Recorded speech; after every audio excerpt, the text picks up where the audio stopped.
اور جو کچھ عداوت ان کے سینے چھپائے ہوئے ہیں وہ کہیں زیادہ ہے. یعنی ایک تو منہ پہ ان کے ظاہر ہو رہا ہے کہ یہ بغض رکھتے ہیں، کسی ہماری خوشی سے خوش نہیں ہوتے، اندر ہی اندر ان کے یہ بات ہوتی ہے کہ یار یہ لوگ تو ڈیزرو ہی نہیں کرتے تھے، ڈیزرو تو ہم لوگ کرتے ہیں، یہ تھوڑی ڈیزرو کرتے تھے.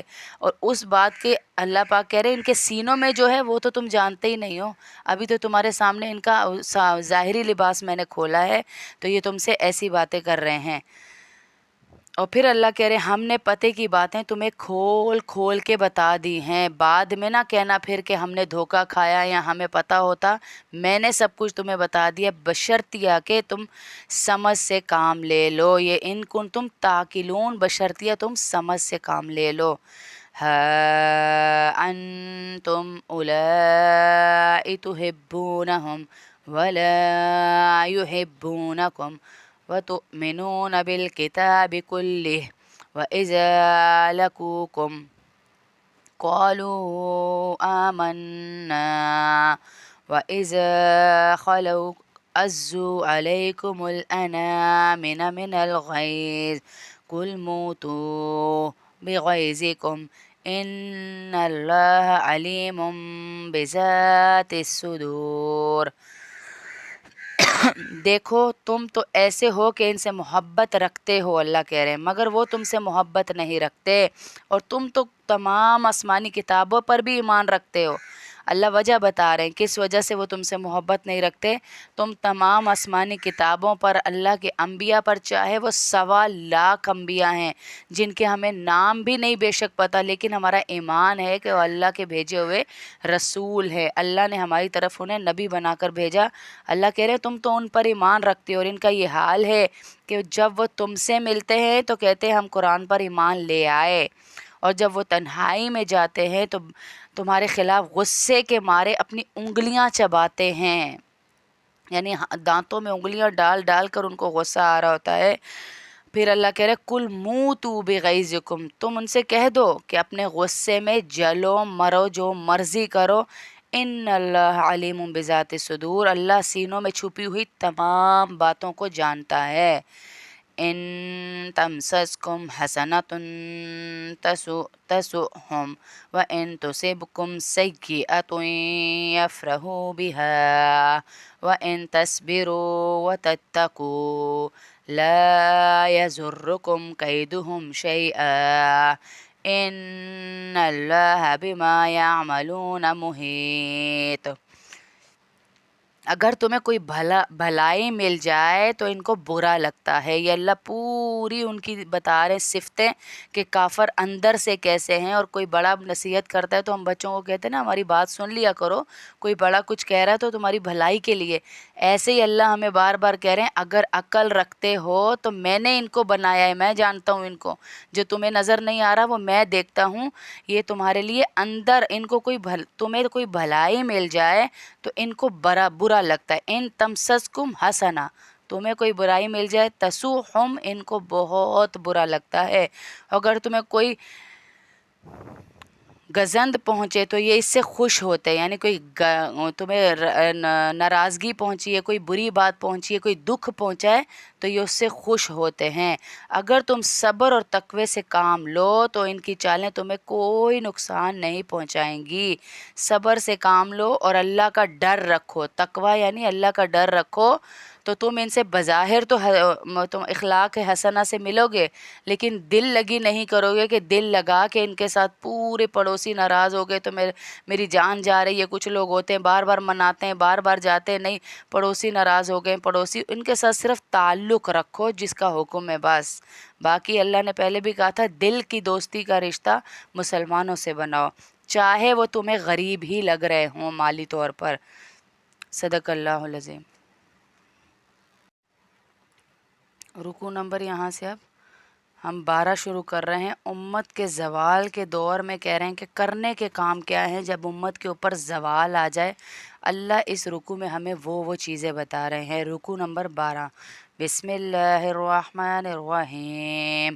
وَإِذْ غَدَوْتَ مِنْ أَهْلِكَ تُبَوِّئُ الْمُؤْمِنِينَ مَقَاعِدَ لِلْقِتَالِ وَاللَّهُ سَمِيعٌ عَلِيمٌ. إذ همت طائفتان منكم أن تفشلا والله وليهما وعلى الله فليتوكل المؤمنون۔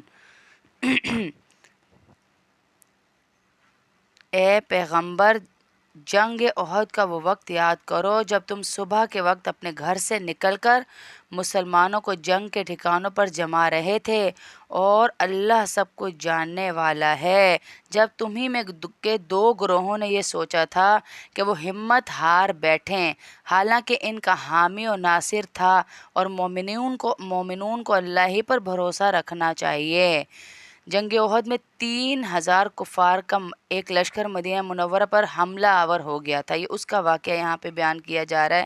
حضور صلی اللہ علیہ وسلم ان کے مقابلے کے لیے احد پہاڑ کے دامن میں تشریف لے گئے، یعنی بالکل درمیان میں چلے گئے، تو جہاں یہ جنگ لڑی گئی۔ آنے والی آیات میں اس کے متعدد واقعات اب اگلی آیات میں آنے والے ہیں۔ حضور صلی اللہ علیہ وسلم مقابلے کے لیے مدینہ منورہ سے نکلے تو آپ کے ساتھ 1000 آدمی تھے، لیکن منافقین کا سردار تھا ایک، اس نے عبداللہ بن ابی راستے میں یہ کہہ کر اپنے 300 آدمیوں سمیت واپس چلا گیا کہ ہماری رائے یہ تھی کہ دشمن کا مقابلہ شہر کے اندر رہ کر کیا جائے، ہماری رائے کے خلاف آپ باہر نکل آئے ہیں، اس لیے ہم جنگ میں ہی شریک نہیں ہوں گے۔ دوغلے ہیں نا، ہر بات سے اپنی پھر جاتے ہیں، چاہے معاہدے کیے میں ہوں، چاہے کچھ بھی ہو۔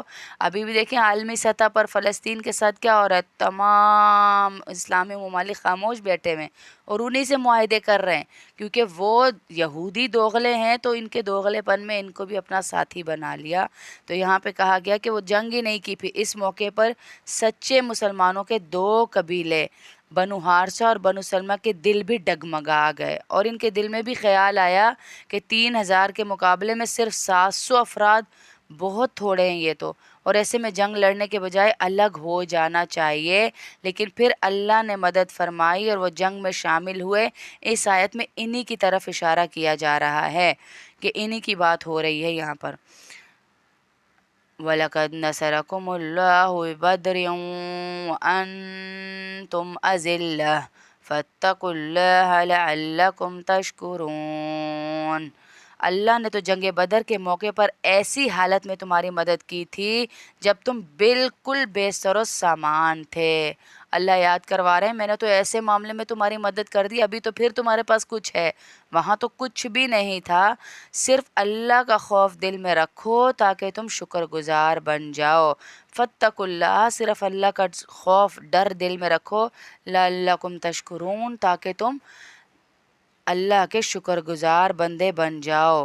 یہ تذکرہ آ رہا ہے جنگ بدر میں مسلمانوں کی تعداد سب کو پتہ ہے، چھوٹے چھوٹے بچے کو پتہ ہے، کل 313 تھے، اور ان کے پاس 70 اونٹ اور 2 گھوڑے اور صرف 8 تلواریں تھی، اتنا ساز و سامان بھی نہیں تھا۔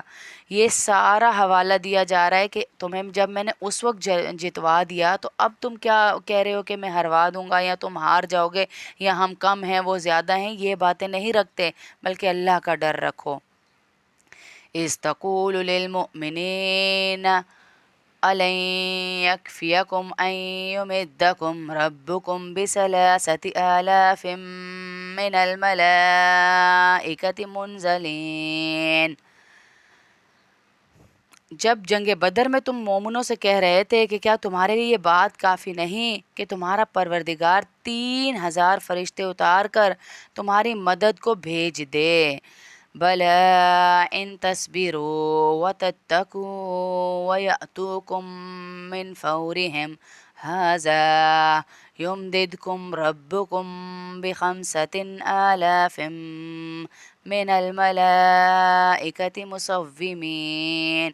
ہاں، بلکہ اگر تم صبر اور تقوی اختیار کرو اور وہ لوگ اپنے اسی ریلے میں اچانک تم تک پہنچ جائیں تو تمہارا پروردگار 5000 فرشتے تمہاری مدد کو بھیج دے گا جنہوں نے اپنی پہچان نمایاں کی ہوئی ہوگی۔ یہ حوالہ سارا جنگ بدر کا ہی اللہ پاک بار بار دے رہے ہیں کہ وہاں بھی تو میں نے فرشتے بھیجے تھے نا، انہوں نے بھی تو تمہاری مدد کی تھی۔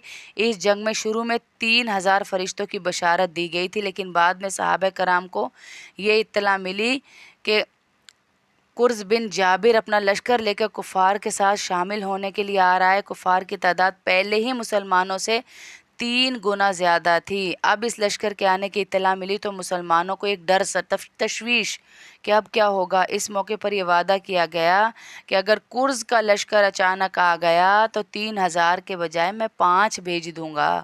اللہ ایسے صحابہ سے اور نبیوں سے باتیں کر کر کے حوصلے دیتے تھے۔ اگر آج ہمارا بھی تعلق یہی ہونا تو اللہ ہمیں بھی ایسے ہی حوصلے دے، اگر ہمارا تعلق اچھا ہو تو اللہ کہہ رہے ہیں میں 5000 بھیج دوں گا، کوئی بات نہیں، لیکن پھر قرز کا لشکر آیا ہی نہیں، اس لیے 5000 فرشتے بھیجنے کی نوبت ہی نہیں آئی۔ وَمَا جَعَلَهُ اللَّهُ إِلَّا بُشْرَىٰ لَكُمْ وَلِتَطْمَئِنَّ قُلُوبُكُمْ بِهِ وَمَا النَّصْرُ إِلَّا مِنْ عِنْدِ اللَّهِ الْعَزِيزِ الْحَكِيمِ۔ اللہ نے یہ انتظام صرف اس لیے کیا تھا تاکہ تمہیں خوشخبری ملے اور اس سے تمہارے دلوں کو اطمینان نصیب ہو، ورنہ فتح تو کسی اور کی طرف سے نہیں، صرف اللہ ہی کی طرف سے آنی تھی، مگر جو ایک مکمل اقتدار کا مالک ہے، تمام تر حکمت اللہ ہی کی ہے۔ بے شک لِيَقْطَعَ طَرَفًا مِّنَ الَّذِينَ كَفَرُوا أَوْ يَكْبِتَهُمْ فَيَنْقَلِبُوا خَائِبِينَ۔ اور جنگ بدر میں یہ مدد اللہ نے اس لیے کی تاکہ جن لوگوں نے کفر اپنا لیا ہے ان کا ایک حصہ کاٹ کر رکھ دے یا ان کو ایسی ذلت میں شکست دے کہ وہ نامراد ہو کر واپس لوٹ جائیں۔ لَيْسَ لَكَ مِنَ الْأَمْرِ شَيْءٌ أَوْ يَتُوبَ عَلَيْهِمْ أَوْ يُعَذِّبَهُمْ فَإِنَّهُمْ ظَالِمُونَ۔ اے پیغمبر تمہیں اس فیصلے کا کوئی اختیار نہیں کہ اللہ ان کی توبہ قبول کرے یا ان کو عذاب دے، کیونکہ یہ ظالم لوگ ہیں۔ وَلِلَّهِ مَا فِي السَّمَاوَاتِ وَمَا فِي الْأَرْضِ يَغْفِرُ لِمَن يَشَاءُ وَيُعَذِّبُ مَن يَشَاءُ وَاللَّهُ غَفُورٌ رَحِيمٌ۔ آسمانوں اور زمین میں جو کچھ ہے وہ جس کو چاہتا ہے معاف کر دیتا ہے، جس کو چاہتا ہے عذاب دے دیتا ہے، جس کو چاہتا ہے بخش دیتا ہے اور جس کو چاہتا ہے عذاب میں مبتلا کرتا ہے، وہ کیونکہ وہ غفور الرحیم ہے، بڑا مہربان ہے۔ جنگ احد کے موقع پر حضور صلی اللہ علیہ وسلم زخمی ہوئے، آپ کی زبان مبارک سے یہ الفاظ آئے کہ ایسی قوم کیسے فلاح پائے گی جس کا نبی انہیں اللہ تعالیٰ کی طرف بلا رہا ہے اور وہ اس سے جنگ لڑ رہے ہیں۔ اس پر یہ پچھلی آیت تھی نا جس میں اللہ کہہ رہے ہیں پیغمبر تمہیں اس فیصلے کا کوئی اختیار نہیں کہ ان کو ہدایت آئے گی یا نہیں آئے گی، یہ کامیاب ہوں گے یا نہیں، یہ میرا کام ہے، تمہیں جتنا حکم دیا جا رہا ہے تم نے صرف اتنا کرنا ہے۔ یہ اس موقع پر آیت نازل ہوئی، وہاں کہا گیا۔ صدق اللہ العظیم۔ بسم اللہ الرحمن الرحیم۔ یا ایہا الذین آمنوا لا تأکلوا الربا۔ پھر اللہ ایمان والوں کو مخاطب کر کر بات سمجھانا چاہ رہے ہیں کہ اے ایمان والوں، واتقوا اللہ لعلکم تفلحون، اے ایمان والوں کئی گنا بڑھا چڑھا کر سود مت کھاؤ اور اللہ سے ڈرو تاکہ تم فلاح حاصل کرو۔ بار بار اللہ پاک نے پیچھے سے سود کی حرمتیں بیان کی ہیں کہ سود کو مت کھاؤ تاکہ تم کامیابی حاصل کرو۔ ہمیں کامیابی نظر آ رہی ہے پیسے کے بڑھنے میں کہ پیسہ زیادہ ہوگا تو کامیابی ہوگی، سود پہ ڈبل لے لیں گے، کام ہو جائے گا، کام نکل آئے گا، لیکن اللہ یہاں منع فرما رہے ہیں۔ جنگ احد کے موقع پر مکہ کے مشرکین نے سود پر قرضے لے کر جنگ کی تیاری شروع کر دی تھی، جیسے ابھی بھی کرتے ہیں کہ کافی پیسہ ادھر سے لیا ادھر سے لیا، ہم مال لے رہے ہیں، ہم یہ کر رہے ہیں، تو انہوں نے جنگ کی تیاری شروع کی۔ مسلمانوں کے دل میں یہ خیال آیا کہ ہم بھی اگر سود پہ پیسے لے لیں اور جنگ کی تیاری شروع کر دیں، زیادہ اچھا اسلحہ یا کوئی چیز لے لیں، تو اللہ نے اس آیت میں مسلمانوں کو تنبیہ کی، خبردار کیا کہ سود پر قرض لینا حرام ہے۔ یہاں سود کو کئی گنا بڑھا کر کھانے کا جو ذکر ہے، اس کا مطلب یہ نہیں کہ کم شرح پر سود کی اجازت ہے، بلکہ اس وقت چونکہ سودی قرضوں میں بکثرت یہی ہوتا آ رہا ہے کہ بڑھتا جا رہا ہے، زیادہ لیتے جاؤ، کئی لوگ خودکشیوں تک چلے گئے پوری پوری فیملیز کو ڈبو کر چلے گئے. ہماری اپنی نظروں کے سامنے ایسے لوگ ہیں جنہوں نے یہ اب جیسے بینک لون پہ گاڑیاں دے رہا ہے, لون پہ گھر دے رہا ہے, لون پہ ذرا سا کاروبار ان کا اٹھتا ہے, لون پہ ساری چیزیں لے لیتے, جب کاروبار ڈوبتا ہے تو گھر بھی چھن رہا ہے, گاڑی بھی چھن رہی ہے, بچوں کو, شوہروں کو, بیویوں کو آسائشوں کی عادت ہو گئی ہے. جب یہ آسائشیں چھنتی ہیں تو وہ نا امید ہو جاتے ہیں اور خودکشی تک, حرام موت تک جا رہے ہیں. تو اللہ اس سے منع کر رہا ہے. اس کا مطلب یہ نہیں کہ کم پہ تم شرع سود لے لو یا زیادہ پہ لے لو, بلکہ منع ہی فرما دیا کہ یہ حرام ہے, حرام ہے. اس آیت میں اللہ نے صاف ہمیں ان الفاظ کو بتا دیا. وَاتَّقُوا النَّارَ الَّتِي أُعِدَّتْ لِلْكَافِرِينَ, اور اس آگ سے ڈرو جو کافروں کے لیے تیار کی گئی ہے. اللہ کہہ رہے ان کے پیچھے سود میں نہ چلو, ان کے لیے میں نے بہت آگ تیار کی ہوئی ہے, اس آگ میں آ سکتے ہو کیا؟ پھر ڈرو اس آگ سے جو کافروں کے لیے تیار کی گئی ہے. وَأَطِيعُوا اللَّهَ وَالرَّسُولَ لَعَلَّكُمْ تُرْحَمُونَ. آگے اللہ ہمیں بتا بھی رہے ہیں کرنا کیا ہے, اور اللہ اور اس کے رسول کی بات مانو تاکہ تم سے حرمت کا برتاؤ کیا جائے, رحم کیا جائے تمہارے اوپر, تمہاری آخرت اچھی کی جائے. وَسَارِعُوا, یہاں پر بڑی خوبصورت یہ آیت ہے پورے قرآن میں سے کہ وَسَارِعُوا إِلَى مَغْفِرَةٍ مِّن رَبِّكُمْ وَجَنَّةٍ عَرْضُهَا السَّمَاوَاتُ وَالْأَرْضُ أُعِدَّتْ لِلْمُتَّقِينَ, اور اپنے رب کی طرف سے مغفرت اور وہ جنت حاصل کرنے کے لیے ایک دوسرے سے بڑھ کر دوڑ لگاؤ. وَسَارِعُوا, دوڑ لگاؤ, بڑھو آگے کی طرف اس جنت کو حاصل کرنے کے لیے جس کی چوڑائی اتنی ہے کہ اس میں تمام زمین اور تمام آسمان اس میں سما جائیں. اتنی چوڑائی ہے اس جنت کی. اللہ کہہ رہا ہے اس کو حاصل کرنے کے لیے دوڑ لگاؤ. باقی یہ جو جنگیں تم سے کروائی جا رہی ہیں, یہ جو فتح حاصل ہو رہی ہے, یہ سب میرا کام ہے, میں کرتا جاؤں گا. تم اس جنت کی طرف دوڑ لگاؤ, اس کی محنت کرو جس کی چوڑائی اتنی ہے کہ زمین اور آسمان اس میں سما جائیں, اور وہ ان پرہیزگاروں کے لیے تیار کی گئی ہے. پرہیزگار لوگ جو ہوں گے, اللہ سے ڈرنے والے ہوں گے, ان کو وہ دی جائے گی. کون سے ہیں وہ؟ اب ان کے آگے تھوڑی سی ان کے بارے میں صفتیں بیان ہو رہی ہیں کہ یہ کون سے لوگ ہیں جن کو اللہ اس جنت کی طرف دوڑنے کا کہہ رہا ہے, اور انہیں متقی بھی کہا گیا ہے. الذین ينفقون فی السراء والضراء والکاظمین الغیظ والعافین عن الناس واللہ یحب المحسنین, جو کیا کرتے ہیں, جو خوشحالی میں بھی اور بدحالی میں بھی اللہ کے لیے مال خرچ کرتے ہیں. ان کے پاس ہو یا نہ ہو, جہاں سے پکار آ جائے اللہ کے لیے, کسی غریب کی مدد, کسی فقیر کی مدد, کسی مسکین کی مدد, ان کو یہ نہیں ڈر ہوتا کہ ہمارے پاس کل کا نہیں رہ رہا. وہ کہتے ہیں میرے پاس اللہ نے ایک بندے کو بھیجا ہے, مجھے چنا ہے اللہ نے کہ میں اس کی مدد کروں. پورے محلے, پورے معاشرے میں سے اللہ نے میرا نام منتخب کیا ہے, تو میں اس کی مدد کروں گا. جو خوشحالی بدحالی دونوں میں اللہ کہہ رہے ہیں مال خرچ کرتے ہیں. اور والکاظمین الغیظ, اور جو غصے کو پی جانے اور لوگوں کو معاف کر دینے کے عادی ہوں. کسی بات پہ غصہ آ بھی گیا تو پی جائیں اس کو یا معاف کر دیں اس کو. خاص طور پہ اپنی ذات کے لیے کسی سے بدلہ نہ لے. حضرت علی ایک دفعہ کسی یہودی کو اس نے دیکھا کہ اللہ کے نبی صلی اللہ علیہ وسلم کے ساتھ بدتمیزی کر رہا ہے, تو حضرت علی کو غصہ آ گیا ایک دم, اور حضرت علی نے اس کو گردن سے پکڑا اور نیچے گرا دیا اور خوب مارا, یہاں تک کہ وہ مرنے ہی والا تھا کہ اس کی گردن حضرت علی اتار دیتے, کیونکہ یہودیوں کو مارنے کا ویسے بھی حکم تھا. تو حضرت علی کے منہ پہ اس نے تھوک دیا. جب صحابہ تلوار پکڑانے کے لیے آئے کہ اس کو مار دو, تو حضرت علی کے منہ پہ جیسے ہی اس نے تھوکا, حضرت علی نے اس کو نیچے سے نکال دیا اپنے اور چھوڑ دیا.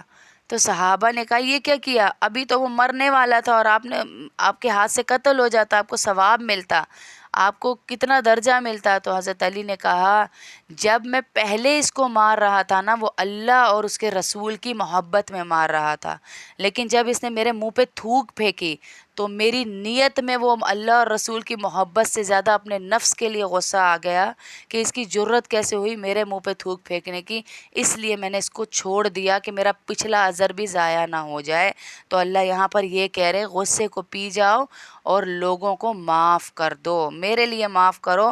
کیوں کرو؟ کیونکہ میں ایسے لوگوں کو بہت پسند کرتا ہوں۔ اللہ ایسے نیک لوگوں سے محبت کرتا ہے جو اپنے ذات کے لیے غصہ پی جائیں اور لوگوں کو معاف کر دیں۔ بے شک یہ بہت ہی بڑا کام ہے، کیونکہ بہت حوصلے والے لوگ ہیں اور بہت ہی کم لوگ ہیں دنیا میں جو یہ کرتے ہیں کہ اپنی ذات کے لیے کسی کو بدلہ نہ لیں۔ والذین اذا فعلوا فاحشة او ظلموا انفسهم ذکروا اللہ فاستغفروا لذنوبهم ومن یغفر الذنوب الا اللہ ولم يصروا على ما فعلوا وهم يعلمون۔ اور یہ وہ لوگ ہیں اگر کبھی کوئی بے حیائی کا کام کر بھی بیٹھتے ہیں یا کسی اور طرح اپنی جان پر اگر ظلم کر بھی لیتے ہیں، یعنی کوئی گناہ کر بھی لیتے ہیں، تو فوراً توبہ کر لیتے ہیں، فوراً اللہ کو یاد کرتے ہیں، اس کے نتیجے میں اپنے گناہوں کی معافی مانگتے ہیں، اور اللہ کے سوا ہے بھی کون جو گناہ معاف کر دے، اور یہ اپنے کیے پر جانتے بوجھتے اصرار نہیں کرتے کہ میں نے ٹھیک کیا ہے۔ اچھا کر دیا تو کیا ہو گیا، ٹھیک ہی کیا ہے تو تبھی کیا ہے نا، اصرار نہیں کرتے، بلکہ یہ ان کو پتہ ہوتا ہے اگر ہماری غلطی ہے، یہ وہاں نہیں دیکھتے کہ ہماری کوئی انسلٹ ہو جائے گی، یار اب معافی مانگوں اس سے، اب میں اس کو بولوں، اب میں اس سے بات کروں۔ وہ کہتے ہیں میں نے اللہ کے لیے معاملہ ختم کرنا ہے تو میں ظاہر کراؤں گا کہ میں غلط تھا، مجھ سے غلطی ہو گئی، مجھ سے گناہ ہو گیا، مجھ سے یہ عذاب میرے اوپر آ رہا ہے، تو وہ اصرار نہیں کرتے، اللہ کہہ رہے ہیں اپنے اس کے اوپر اولئک جزاؤہم مغفرۃ من ربہم وجنات تجری من تحتها الانہار خالدین فیہا ونعم اجر العاملین۔ اور یہ وہ لوگ ہیں جن کا صلہ ان کے پروردگار کی طرف سے مغفرت ہے۔ اللہ کہہ رہے ہیں یہ سب کرنے کے بعد میں انہیں چھوڑوں گا تھوڑی، معاف بھی کر رہے ہیں، اپنے رزق کو بھی اللہ کی راہ میں بانٹ رہے ہیں، غم میں خوشحالی میں بھی بدحالی میں بھی بانٹ رہے ہیں، غصہ بھی پی رہے ہیں، اپنے نفس کو اندر ہی اندر مارتے جا رہے ہیں، تو میں دوں گا کیا، میں ان کو اپنی مغفرت دے دوں گا، معاف ہی کر دوں گا، اور وہ باغات بھی دوں گا جن کے نیچے دریا بہتے ہوں گے، جن میں انہیں دائمی زندگی حاصل ہوگی، یعنی ہمیشہ ہمیشہ اس زندگی میں یہ رہیں گے۔ کتنا بہترین بدلہ ہے جو کام کرنے والوں کو ملتا ہے اللہ کی طرف، نعم اجر العاملین، کتنا بہترین اللہ کہہ رہے ہیں بدلہ ہے جو میں تمہیں دینے والا ہوں۔ قد خلت من قبلکم سنن فسیروا فی الارض فانظروا کیف کان عاقبۃ المکذبین۔ تم سے پہلے بہت سے واقعات گزر چکے ہیں، اب تم زمین میں چل پھر کر دیکھ لو کہ جنہوں نے پیغمبروں کو جھٹلایا تھا ان کا انجام کیسا ہوا۔ ھذا بیان للناس وہدی وموعظۃ للمتقین۔ یہ تمام لوگوں کے لیے واضح اعلان ہے، مگر اللہ پاک پھر وہی بات دہرا رہے ہیں جو ہر پارے میں کوئی ہزاروں دفعہ آ چکی کہ ہدایت تو اسی کے لیے ہے نا جو نصیحت سننا چاہے، ورنہ جو باغی ہو گیا، جو مرتدی ہو گیا، جو سننا ہی نہیں چاہتا، نہیں میرا دل نہیں مانتا، جیسے ہم اکثر رشتہ داریوں میں دیکھتے کہ باجی میرا دل نہیں مانتا اس سے بات کرنے کو، اس نے مجھ سے ایسی بات کر دی تھی کہ میرا دل نہیں مانتا، تو ہمارا دل بہت نیچے ہے، اس کی اوقات ہی کوئی نہیں ہے، اللہ کے حکم کی اوقات ہے، کوئی کچھ بھی کہہ دے ٹھیک ہے، دکھ ہوتا ہے، دل دکھتا ہے، لیکن فوراً اللہ کہہ رہے ہیں میرے حکم کو آگے رکھو، اپنے کسی معاملے میں بھی میرے حکم کو پیچھے ڈال کے اپنے دل کو نہیں دیکھنا۔ وَلَا تَهِنُوا وَلَا تَحْزَنُوا وَأَنْتُمُ الْأَعْلَوْنَ إِن كُنتُم مُؤْمِنِينَ۔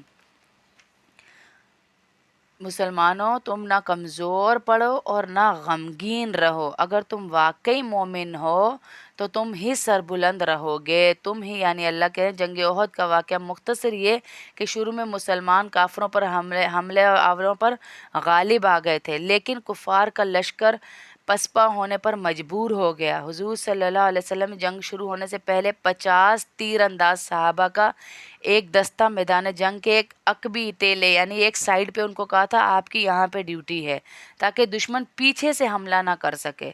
یہ مختصر سب میں آپ کو بتا رہی ہوں جنگ احد کا واقعہ۔ جب دشمن پسپا ہوا اور میدان جنگ خالی ہو گیا تو صحابہ نے اس کو چھوڑا ہوا ساز و سامان، جو سارا ساز و سامان تھا، جمع کرنے کے لیے مال غنیمت اکٹھا کرنا شروع کر دیا۔ ان کو یہ لگا کہ اب وہ بھاگ گئے ہیں، اب ختم ہو گئی یہ جنگ۔ ان کو نہیں آنا چاہیے تھا جن کو پیچھے کھڑا کیا گیا تھا، لیکن وہ بھی آگے آگے ان کو نظر نہیں آ رہا تھا۔ تیر اندازوں کے اس دستے نے جب یہ دیکھا کہ دشمن بھاگ چکا ہے تو انہوں نے سمجھا کہ اب ہماری ذمہ داری پوری ہو چکی، جو ہماری ڈیوٹی لگائی تھی اب وہ ختم ہو چکی، اور ہمیں بھی مال غنیمت جمع کرنے میں حصہ لینا چاہیے۔ ان کے امیر حضرت عبداللہ بن جبیر ان کے چند ساتھیوں کے ٹیلا چھوڑنے کی مخالفت کی۔ انہوں نے کہا کہ یہاں سے مت جاؤ، ابھی رک جاؤ، یہیں پہ کھڑے رہو، اور اپنے ساتھیوں کو یاد دلایا کہ حضور صلی اللہ علیہ وسلم نے ہمیں ہر حال میں کہا تھا کہ یہیں کھڑے رہنا ہے، کہا تھا یہاں سے ہلنا نہیں ہے، جمع رہنے کی ہدایت فرمائی تھی، مگر ان میں سے اکثر نے وہاں ٹھہرنے کو بے مقصد سمجھ کر ٹیلا چھوڑ دیا، وہ ٹیلا چھوڑ دیا، وہ جگہ چھوڑ دی۔ دشمن نے جب دور سے دیکھا کہ ٹیلا خالی ہو گیا ہے اور مسلمان مال غنیمت جمع کرنے میں مشغول ہو گئے ہیں تو انہوں نے موقع پا کر حملہ کر دیا۔ حضرت عبداللہ بن جبیر ان کے چند ساتھیوں نے اپنی بساط کے مطابق ڈٹ کے مقابلہ کیا، یہ نہیں ہے کہ پیچھے ہٹے، انہوں نے کیا، مگر وہ سب شہید ہو گئے، اور دشمن اس ٹیلے سے اتر کر ان بے خبر مسلمانوں پر حملہ آور ہو گئے۔ کون سے؟ جو مال غنیمت بیچارے جمع کر رہے تھے۔ یہ حملہ اس قدر غیر متوقع تھا، یعنی اچانک تھا، کہ ناگہانی تھا کہ مسلمانوں کے پاؤں اکھڑنے لگے۔ اسی دوران کسی نے یہ افواہ اڑا دی کہ حضور صلی اللہ علیہ وسلم شہید ہو گئے ہیں۔ اس افواہ سے بہت سے مسلمانوں کے حوصلے جواب دے گئے کہ جب وہ ہی نہیں رہے تو ہمارا کیا بنے گا۔ اب ان کے حوصلے جواب دے گئے، ان میں سے بعض میدان چھوڑ گئے، بعض جنگ سے کنارہ کش ہو کر ایک طرف کھڑے رہ گئے۔ البتہ حضور صلی اللہ علیہ وسلم کے جانثار صحابہ کی ایک جماعت آپ کے ارد گرد ڈٹ کر مقابلہ کرتی رہی۔ کفار کا نرغہ اتنا سخت تھا کہ اس کشمکش میں حضور صلی اللہ علیہ وسلم کا مبارک دانت شہید ہو گیا اور چہرہ مبارک لہو لہان ہو گیا۔ اللہ ہم سب کی حفاظت فرمائے۔ یہ ان کافروں کا بتا رہے ہیں جن کی فلمیں ہم 4 گھنٹے بیٹھ کے دیکھتے ہیں، 5 گھنٹے باقاعدہ محفلیں مجلسیں سیٹرڈے نائٹ کو لگاتے ہیں کہ آج یہ مووی دیکھی جائے گی، آج یہ جنہوں نے ہمارے نبی کے ساتھ یہ کیا، ہمارے باپ کے ساتھ کوئی ایسے کرے اونچا ہی بول جائے، 1000 کوشش کے باوجود ہمارے دل میں اس کی جگہ نہیں بنتی کہ میرے ابو کی بےزتی کی ہے، تو ہمارے نبی کے ساتھ انہوں نے کیا کچھ کیا۔ بعض میں جب صحابہ کو پتہ چلا کہ آپ کی شہادت کی خبر غلط تھی اور ان کے حواس بجا ہوئے تو ان میں بیشتر میدان میں لوٹ آئے اور پھر کفار کو بھاگنا پڑا، لیکن اس درمیانی عرصے میں 70 سے زیادہ صحابہ شہید ہو چکے تھے۔ ظاہر ہے کہ اس واقعے سے تمام مسلمانوں کو شدید صدمہ ہوا۔ قرآن کریم کی ان آیتوں میں انہیں تسلی دے رہا ہے اللہ کہ غم نہ کرو، نشیب و فراز جن سے مایوس اور دل شکستہ نہ ہو، یہ اللہ کی طرف سے تھا، تاکہ اللہ تم نے کچھ غلطیوں کا نتیجہ تھی جن سے سبق لینے کی ضرورت ہے جو کی گئی۔ یہ پوری اس آیت میں وَلَا تَهِنُوا وَلَا تَحْزَنُوا، غم نہ کرو، پریشان نہ ہو، اللہ واقعی تمہیں سربلند کرے گا، کیونکہ تھوڑی سی غلطی ہوئی تو وہاں پر یہ معاملہ ہو گیا۔ إِن يَمْسَسْكُمْ قَرْحٌ فَقَدْ مَسَّ الْقَوْمَ قَرْحٌ مِثْلُهُ وَتِلْكَ الْأَيَّامُ نُدَاوِلُهَا بَيْنَ النَّاسِ وَلِيَعْلَمَ اللَّهُ الَّذِينَ آمَنُوا وَيَتَّخِذَ مِنكُمْ شُهَدَاءَ وَاللَّهُ لَا يُحِبُّ الظَّالِمِينَ وَلِيُمَحِّصَ اللَّهُ الَّذِينَ آمَنُوا وَيَمْحَقَ الْكَافِرِينَ۔ اگر تمہیں ایک زخم لگا ہے تو ان لوگوں کو بھی اسی جیسا زخم پہلے لگ چکا ہے۔ یہ تو آتے جاتے دن ہیں جنہیں ہم لوگوں کے درمیان باری باری بدلتے رہتے ہیں، اور مقصد یہ تھا کہ اللہ ایمان والوں کو جانچ لے اور تم میں سے کچھ لوگوں کو شہید قرار دے، اور اللہ ظالموں کو پسند نہیں کرتا، اور مقصد یہ بھی تھا کہ اللہ ایمان والوں کو میل کچیل سے نکھار کر رکھ دے اور کافروں کو ملیا میٹ کر دے۔ جنگ بدر ہی کی طرف اشارہ ہے جس میں کفار مکہ کے 70 سردار بھی مارے گئے تھے اور 70 قید بھی کر لیے گئے تھے. یہ آیت اسی کے بارے میں اتاری گئی ہے. ام حسبتم ان تدخلوا الجنة ولما يعلم الله الذين جاهدوا منكم ويعلم الصابرين. بھلا کیا تم یہ سمجھتے ہو کہ یوں ہی جنت کے اندر جا پہنچو گے؟ یعنی تم سمجھ رہے ہو تم نے جنت کا ٹکٹ جیب میں رکھا ہوا ہے، کوئی محنت نہ کرنی پڑے، اور جنت یہ ان صحابہ کو کہا جا رہا ہے جنہوں نے اپنی جانیں ہی دے دی. تو ہم کس کیٹیگری میں سوچے آ رہے ہیں جن کو پتہ ہی نہیں کہ ہماری اصل محنت جنت کی ہونی چاہیے، ہماری محنت پیسوں کی، فیکٹریوں کی، گاڑیوں کی، ان چیزوں کی ہے. تو یہ ان صحابہ کو تنبیہ ہو رہی ہے کہ ام حسبتم، کیا تم یہ سمجھتے ہو کہ تمہارے لیے جنت یوں ہی مل جائے گی تمہیں؟ حالانکہ ابھی تک اللہ نے تم میں سے ان لوگوں کو جانچ کر نہیں دیکھا جو جہاد کرے، اور نہ ان کو جانچ کر دیکھا جو سابق قدم رہنے والے ہیں. وَلَقَدْ كُنْتُمْ تَمَنَّوْنَ الْمَوْتَ مِنْ قَبْلِ أَنْ تَلْقَوْهُ فَقَدْ رَأَيْتُمُوهُ وَأَنْتُمْ تَنْظُرُونَ. اور تم تو خود موت کا سامنا کرنے سے پہلے شہادت کی موت کی تمنا کیا کرتے تھے. جو لوگ جنگ بدر میں شریک نہیں ہو سکے تھے ان کو بتایا جا رہا ہے وہ شہدائے بدر کی فضیلت سن کر تمنا کیا کرتے تھے کاش ہم رتبہ حاصل کر لیں شہادت کا. تو اب کیا ہوا؟ چنانچہ اب تم نے کھلی آنکھوں سے اسے دیکھ لیا ہے. جی پڑھنا ہے تو پڑھ لیں، ویسے ٹائم تو ہو. بسم اللہ الرحمن الرحیم. یا ایہا الذین آمنوا لا تأکلوا الربا. پھر اللہ ایمان والوں کو مخاطب کر کر بات سمجھانا چاہ رہے ہیں کہ اے ایمان والوں، واتقوا اللہ لعلکم تفلحون، اے ایمان والوں کئی گنا بڑھا چڑھا کر سود مت کھاؤ اور اللہ سے ڈرو تاکہ تم فلاح حاصل کرو. بار بار اللہ پاک نے پیچھے سے سود کی حرمتیں بیان کی ہیں کہ سود کو مت کھاؤ تاکہ تم کامیابی حاصل کرو. ہمیں کامیابی نظر آ رہی ہے پیسے کے بڑھنے میں کہ پیسہ زیادہ ہوگا تو کامیابی ہوگی، سود پہ ڈبل لے لیں گے، کام ہو جائے گا، کام نکل آئے گا. لیکن اللہ یہاں منع فرما رہے ہیں. جنگ احد کے موقع پر مکہ کے مشرکین نے سود پر قرضے لے کر جنگ کی تیاری شروع کر دی تھی. جیسے ابھی بھی کرتے ہیں کہ کافی پیسہ ادھر سے لیا ادھر سے لیا، ہم مال لے رہے ہیں، ہم یہ کر رہے ہیں. تو انہوں نے جنگ کی تیاری شروع کی. مسلمانوں کے دل میں یہ خیال آیا کہ ہم بھی اگر سود پہ پیسے لے لیں اور جنگ کی تیاری شروع کر دیں، زیادہ اچھا اسلحہ یا کوئی چیز لے لیں. تو اللہ نے اس آیت میں مسلمانوں کو تنبیہ کی، خبردار کیا کہ سود پر قرض لینا حرام ہے.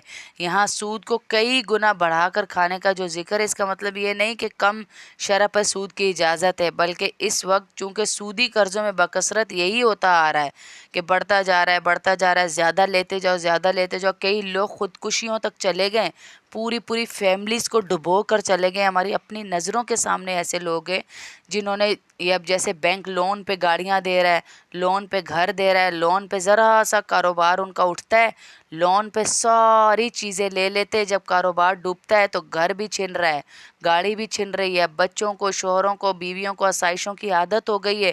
جب یہ آسائشیں چھنتی ہیں تو وہ نا امید ہو جاتے ہیں اور خودکشی تک، حرام موت تک جا رہے ہیں. تو اللہ اس سے منع کر رہا ہے. اس کا مطلب یہ نہیں کہ کم پہ تم شرح سود لے لو یا زیادہ پہ لے لو، بلکہ منع ہی فرما دیا کہ یہ حرام ہے. اس آیت میں اللہ نے صاف ہمیں ان الفاظ کو بتا دیا. وَاتَّقُوا النَّارَ الَّتِي أُعِدَّتْ لِلْكَافِرِينَ. اور اس آگ سے ڈرو جو کافروں کے لیے تیار کی گئی ہے. اللہ کہہ رہے ان کے پیچھے سود میں نہ چلو، ان کے لیے میں نے بہت آگ تیار کی ہوئی ہے، اس آگ میں آ سکتے ہو کیا؟ پھر ڈرو اس آگ سے جو کافروں کے لیے تیار کی گئی ہے. وَأَطِيعُوا اللَّهَ وَالرَّسُولَ لَعَلَّكُمْ تُرْحَمُونَ. آگے اللہ ہمیں بتا بھی رہے ہیں کرنا کیا ہے. اور اللہ اور اس کے رسول کی بات مانو تاکہ تم سے حرمت کا برتاؤ کیا جائے، رحم کیا جائے تمہارے اوپر، تمہاری آخرت اچھی کی جائے.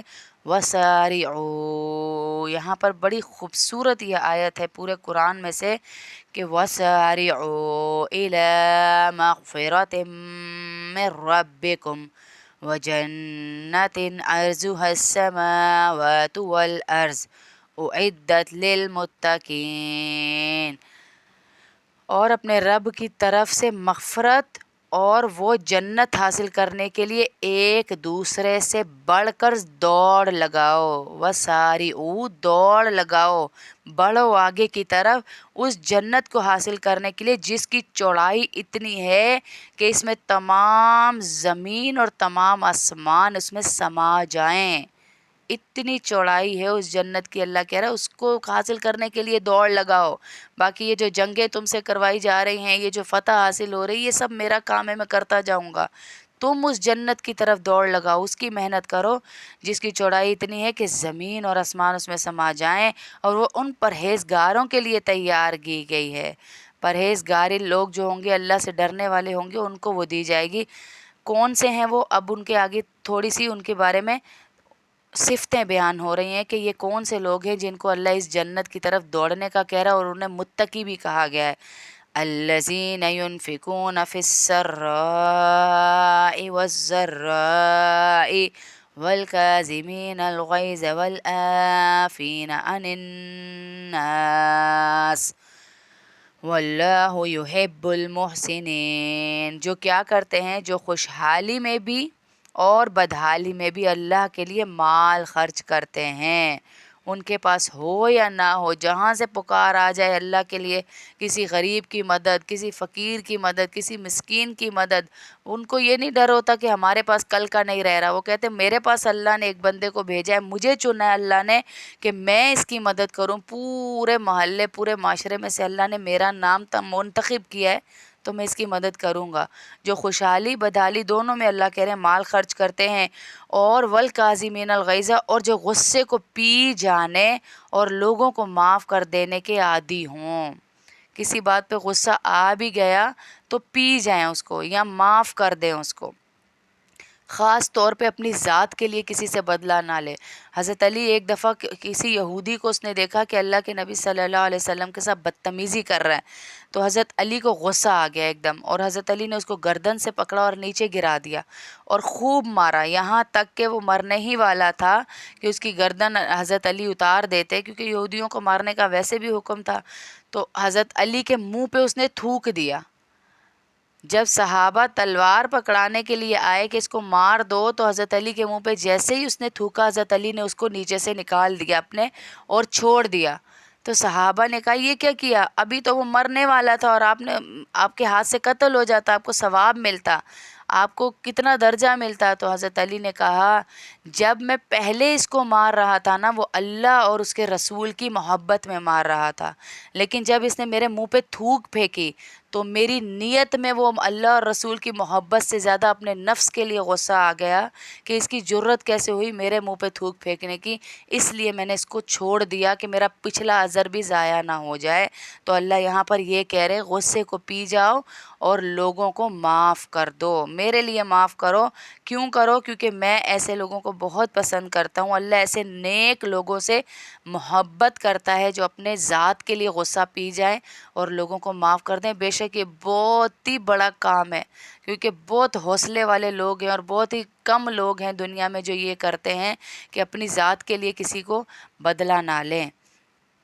والذین اذا فعلوا فاحشة او ظلموا انفسهم ذکروا اللہ فاستغفروا لذنوبهم ومن یغفر الذنوب الا اللہ ولم یصروا علی ما فعلوا وهم یعلمون۔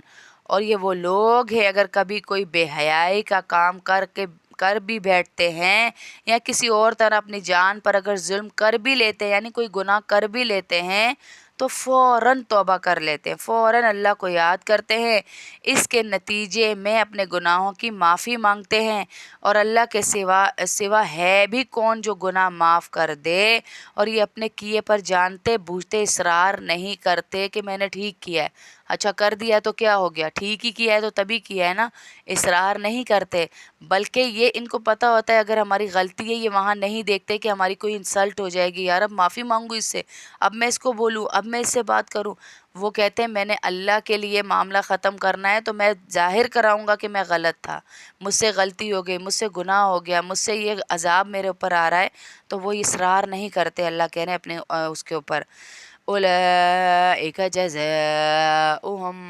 مغفرۃ من ربہم وجنات تجری من تحتها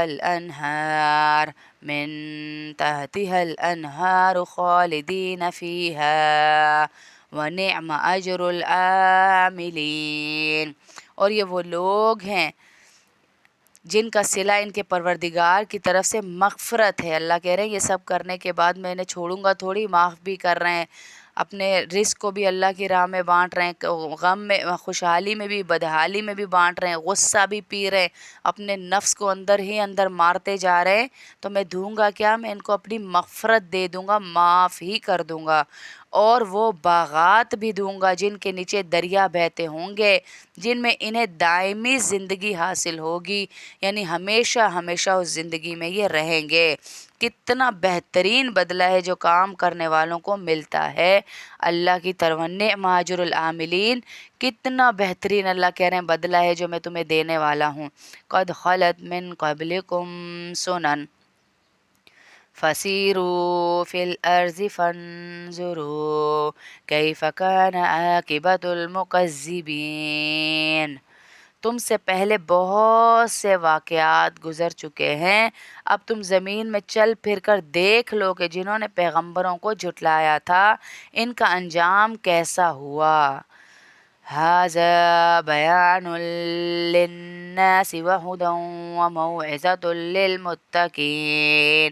یہ تمام لوگوں کے لیے واضح اعلان ہے، مگر اللہ پاک پھر وہی بات دہرا رہے ہیں جو ہر پارے میں کوئی ہزاروں دفعہ آ چکی کہ ہدایت تو اسی کے لیے ہے نا جو نصیحت سننا چاہے، ورنہ جو باغی ہو گیا، جو مرتدی ہو گیا، جو سننا ہی نہیں چاہتا، نہیں میرا دل نہیں مانتا، جیسے ہم اکثر رشتہ داریوں میں دیکھتے کہ باجی میرا دل نہیں مانتا اس سے بات کرنے کو، اس نے مجھ سے ایسی بات کر دی تھی کہ میرا دل نہیں مانتا، تو ہمارا دل بہت نیچے ہے، اس کی اوقات ہی کوئی نہیں ہے، اللہ کے حکم کی اوقات ہے، کوئی کچھ بھی کہہ دے ٹھیک ہے، دکھ ہوتا ہے، دل دکھتا ہے، لیکن فوراً اللہ کہہ رہے ہیں میرے حکم کو آگے رکھو، اپنے کسی معاملے میں بھی میرے حکم کو پیچھے ڈال کے اپنے دل کو نہیں دیکھنا۔ وَلَا تَهِنُوا وَلَا تَحْزَنُوا وَأَنْتُمُ الْأَعْلَوْنَ إِن كُنتُم مُؤْمِنِينَ۔ مسلمانوں تم نہ کمزور پڑو اور نہ غمگین رہو، اگر تم واقعی مومن ہو تو تم ہی سربلند رہو گے، تم ہی، یعنی اللہ کے جنگ احد کا واقعہ مختصر یہ کہ شروع میں مسلمان کافروں پر حملے آوروں پر غالب آ گئے تھے، لیکن کفار کا لشکر پسپا ہونے پر مجبور ہو گیا۔ حضور صلی اللہ علیہ وسلم جنگ شروع ہونے سے پہلے 50 تیر انداز صحابہ کا ایک دستہ میدان جنگ کے ایک عقبی ٹیلے یعنی ایک سائیڈ پہ ان کو کہا تھا آپ کی یہاں پہ ڈیوٹی ہے تاکہ دشمن پیچھے سے حملہ نہ کر سکے۔ یہ مختصر سب میں آپ کو بتا رہی ہوں جنگ احد کا واقعہ۔ جب دشمن پسپا ہوا اور میدان جنگ خالی ہو گیا تو صحابہ نے اس کو چھوڑا ہوا ساز و سامان، جو سارا ساز و سامان تھا، جمع کرنے کے لیے مال غنیمت اکٹھا کرنا شروع کر دیا۔ ان کو یہ لگا کہ اب وہ بھاگ گئے ہیں، اب ختم ہو گئی یہ جنگ، ان کو نہیں آنا چاہیے تھا جن کو پیچھے کھڑا کیا گیا تھا، لیکن وہ بھی آگے آگے، ان کو نظر نہیں آ رہا تھا۔ تیر اندازوں کے اس دستے نے جب یہ دیکھا کہ دشمن بھاگ چکا ہے تو انہوں نے سمجھا کہ اب ہماری ذمہ داری پوری ہو چکی، جو ہماری ڈیوٹی لگائی تھی اب وہ ختم ہو چکی، اور ہمیں بھی مال غنیمت جمع کرنے میں حصہ لینا چاہیے۔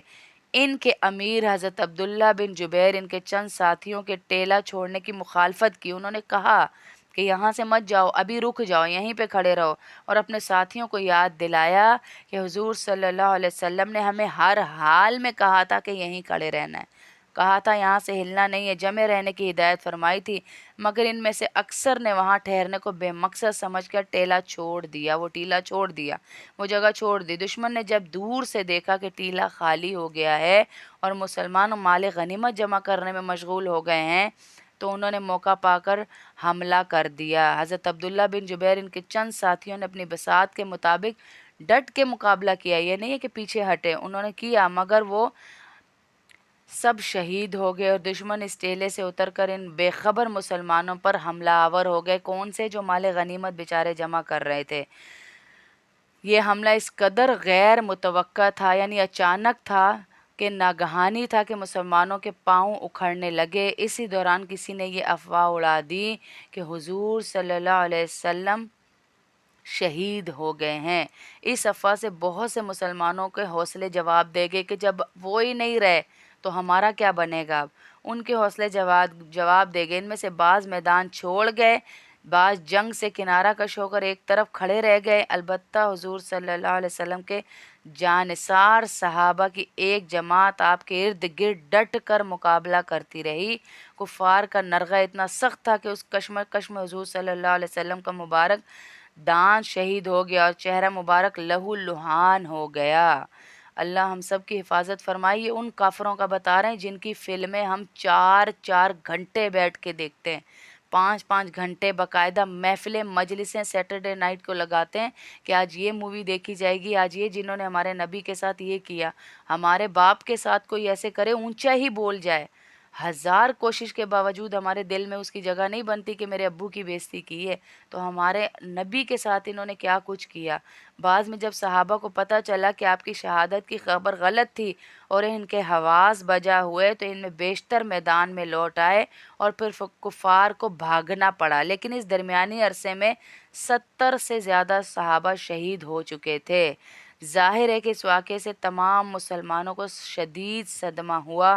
قرآن کریم کی ان آیتوں میں انہیں تسلی دے رہا ہے اللہ کہ غم نہ کرو، نشیب و فراز جن سے مایوس اور دل شکستہ نہ ہو، یہ اللہ کی طرف سے تھا تاکہ اللہ تم نے کچھ غلطیوں کا نتیجہ تھی جن سے سبق لینے کی ضرورت ہے جو کی گئی۔ یہ پوری اس آیت میں وَلَا تَهِنُوا وَلَا تَحْزَنُوا، غم نہ کرو، پریشان نہ ہو، اللہ واقعی تمہیں سربلند کرے گا، کیونکہ تھوڑی سی غلطی ہوئی تو وہاں پر یہ معاملہ ہو گیا۔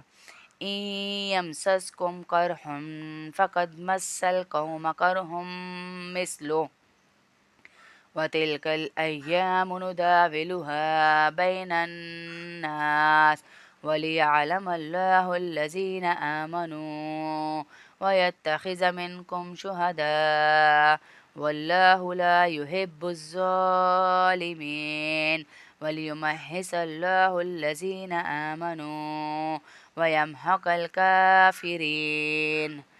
اگر تمہیں ایک زخم لگا ہے تو ان لوگوں کو بھی اسی جیسا زخم پہلے لگ چکا ہے۔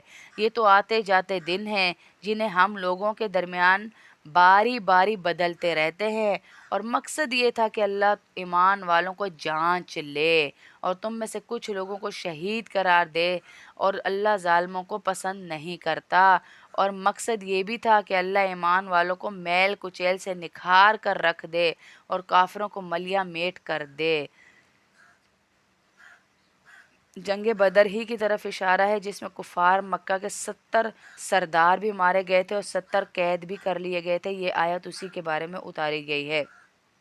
ام حسبتم ان تدخلوا الجنة ولما يعلم الله الذين جاهدوا منكم ويعلم الصابرين۔ بھلا کیا تم یہ سمجھتے ہو کہ یوں ہی جنت کے اندر جا پہنچو گے؟ یعنی تم سمجھ رہے ہو تم نے جنت کا ٹکٹ جیب میں رکھا ہوا ہے، کوئی محنت نہ کرنی پڑے، اور جنت یہ ان صحابہ کو کہا جا رہا ہے جنہوں نے اپنی جانیں ہی دے دی۔ تو ہم کس کیٹیگری میں سوچے آ رہے ہیں جن کو پتہ ہی نہیں کہ ہماری اصل محنت جنت کی ہونی چاہیے، ہماری محنت پیسوں کی، فیکٹریوں کی، گاڑیوں کی، ان چیزوں کی ہے۔ تو یہ ان صحابہ کو تنبیہ ہو رہی ہے کہ ام حسبتم، کیا تم یہ سمجھتے ہو کہ تمہارے لیے جنت یوں ہی مل جائے گی تمہیں؟